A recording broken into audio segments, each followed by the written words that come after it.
and welcome back to my channel. If it's your first time here, hi, what's up? I'm Gemma and I'm a senior UX UI designer who shares tips about UX for free. If that's something you're interested in, then why not hit that subscribe button. So recently I hit 10,000 followers on my Instagram, hence the balloons and the big cake. But it was a big celebration. It was something that I was super proud of. And I know it's a little bit extra, but the year 2020 has really tested us. I mean, I couldn't do my usual things like go traveling, or see my friends, or see my family, or even just go into the office. And I pretty much spent most of my time working from home. So with all this free time in my hands, I decided to put a little bit of effort into my Instagram and build a design community. So here are some tips of how I managed to hit 10k within 1 year. First things first, sort out your bio. Now you are limited to how much you can put into your bio, so keep it short and snappy and pretty much explain who you are and what you're offering. Give people a reason to follow you. Share a little description about your passion and explain why you do what you do. Tip number 2, interact with people. Why not follow some similar accounts and send them a message, say, hey, I like your content, how are you, let's be friends. It's all about making that connection and having a real conversation, because remember, these are people on the end of this account. Make sure you're interacting within your comment section and add some comments on other people's posts.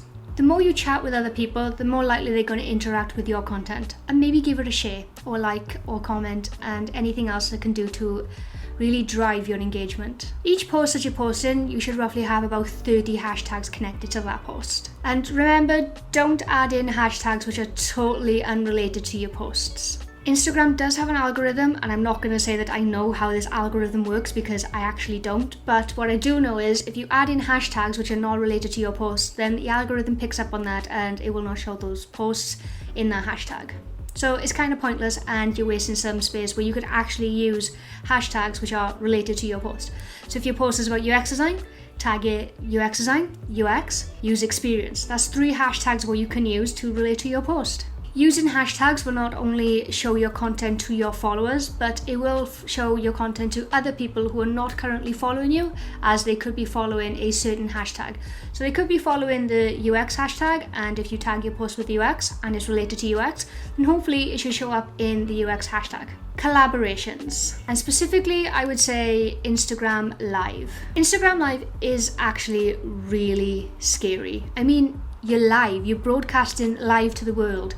There's no edits, there's no cuts, it's just you on a screen and you're interacting with your audience. But at the same time, it's a really fun way to engage with your audience, as it gives them a chance to see you as a real person behind the screen. If you don't feel comfortable going live on your own, I can openly admit I'm too afraid to go live on my own, but it is something that I would love to do and is something that I'm going to do, then why not ask a fellow Instagrammer to jump on a live with you? Just make sure this person shares the same content as you and is in the same type of community as you. You can always ask your audience to send you questions in advance so you have something to talk about on a live, or you can have a little discussion with the person that you're going live with and just have a organic conversation. Because that's always fun to see, just somebody having an organic conversation about a topic that's related to the person who's following you. I like to take questions in advance because it gives me a time to prepare an answer for someone, and it's just nice to be able to give a constructive answer than what it is to give an on-the-fly answer. But don't be afraid if you want to give on-the-fly answers, because at the end of the day, if that's you and that's something you're really good at, then do it. And this brings me to my next point, Instagram TV. After you've been live, you have the ability to share your Instagram Live as an Instagram TV. So if your audience were not able to follow your live, they're able to refer to it later and have a look. This can also be shared and liked and everything else, so you can always engage people into your community. Instagram TV is also a good way if you want to show videos which are a little bit longer than the usual posts. Since we're on the topic of Instagram posts, let's talk about carousels. If you didn't know what a carousel was, a carousel is a Instagram post which features up to multiple images. And it's a great way to be able to show more information within one post. You have the ability to mix between photos and videos, and you have up to 10 images or videos that you can select to go into a carousel. This will allow your audience to swipe through and be able to read your content or watch even more videos just by looking at one singular post. Don't forget to use a catchy title to engage your audience into stopping and being able to flick through, and try and use up to a maximum of 10 images or videos. This will help the algorithm and make sure that your content is more engaging and you have a lot more room to try and get your point across to your audience. As an example, my main focus was accessibility design, and I designed a lot of my carousel content around accessibility or tips and tricks to do with UX or UI design. With the ability to add multiple images, I was able to make a short little presentation, and within that presentation I was able to make a concise point and be able to teach my audience something with maybe a topic that they wasn't aware of at the time. And this falls on to my next point, which is captions. Captions are the little bit of text which is underneath your post, and just make sure you're always posting a catchy caption. You have the ability to write quite a lot in this little section. Even if you post just a photo and it's not a carousel and it's not a video, just one singular photo, then use your caption to tell a story and use the image to grab your audience attention and then put your point within the caption. And just for a little tip, maybe at the end of your caption, just leave a little question or prompt them to add some comments in your comment section. This will really to drive your engagement. And this falls into my final tip, which is Instagram Reels. So Instagram Reels was introduced this year within Europe. I know it's been out in some other parts of the world, but this year around summertime it was introduced into Europe. Time a new feature is released, Instagram's algorithm kind of favorites that content. So I decided to jump on this bandwagon, and I decided to post a 15-second clip of something which was useful to my audience. And in those 15 seconds, I would give tips or send them off to resources. I would give them something that they can take from 15 seconds of watching those videos.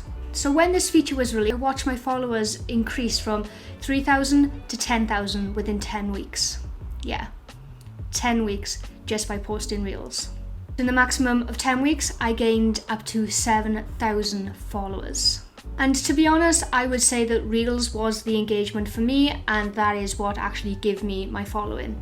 My Reels these days range from 2k views up to almost 200,000 views. So it's quite a big difference between when I started posting to when I started posting now, but throughout my Reels and the consistency, that's where most of my engagement has come from. I tend to share tips within a 15-second clips, and I always use closed captions on these Reels. So whenever I'm talking and you can't see my face, there's always captions which go on with the video. This will help your audience be able to engage without even turning on the sound, and it's also a great accessibility tip for people who don't have the ability to hear. They're also very easy to produce because it's really quick. It's only 15 seconds of your day. And the payoff is worth it. Carousels can take up to an hour to produce, depending on how quick you are at knocking out that type of content.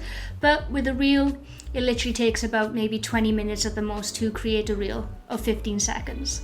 Just make sure they're short, snappy, and have a value punch. And finally, try and post at the same time every time you go into post. Now, I don't mean you need to post every single day. That isn't what I'm going with here. I personally didn't post every single day, even though there's a lot of content out there which tells you to post every single day. It's not feasible for me. I have a full-time job. I like doing YouTube, and I kind of really enjoy doing my Instagram. So I didn't want to add that extra pressure on myself to keep posting every single day, because to me, it wasn't really about the numbers. It was more about the quality of content I wanted to throw out. But what I did do, when I did post, I'd make sure that I posted at the same time that day. I would try and post up to about 5 times a week. If I didn't, that was okay. If I had more to share, I would post more. I would always take my weekends off, or try and take my weekends off, but I always made sure to post at 12 p.m. GMT. And I would always make my audience aware that I was going to post that day. So I'd add something to my story and say, hey, today is going to be a post on IG and it's going to be at 12 p.m. GMT. That's because my audience are worldwide and I just wanted them, I don't know their time zone. So I would always say my time zone, and then it's up to them to work it out. And that really helped my engagement. After I posted, I would share that post to my story, and that would then mean that if people were viewing my story later, they would know that I posted new that day, even if it didn't show in their feed. And that's it. That's how I got to 10,000 followers within 1 year. Organically, without bots, without paying, without doing anything that way other than consistently posting at the same time and using Instagram's features to really drive engagement. I would say my advice to you would be try not to focus too much on the numbers and just enjoy the journey and get into where you want to be. Just remember you get to meet so many new people and it's really nice to engage with these people, and just be friendly. They will be friendly to you, be friendly back. If you don't feel like posting that day or you don't have anything to offer, then why not just say a little hello in your story?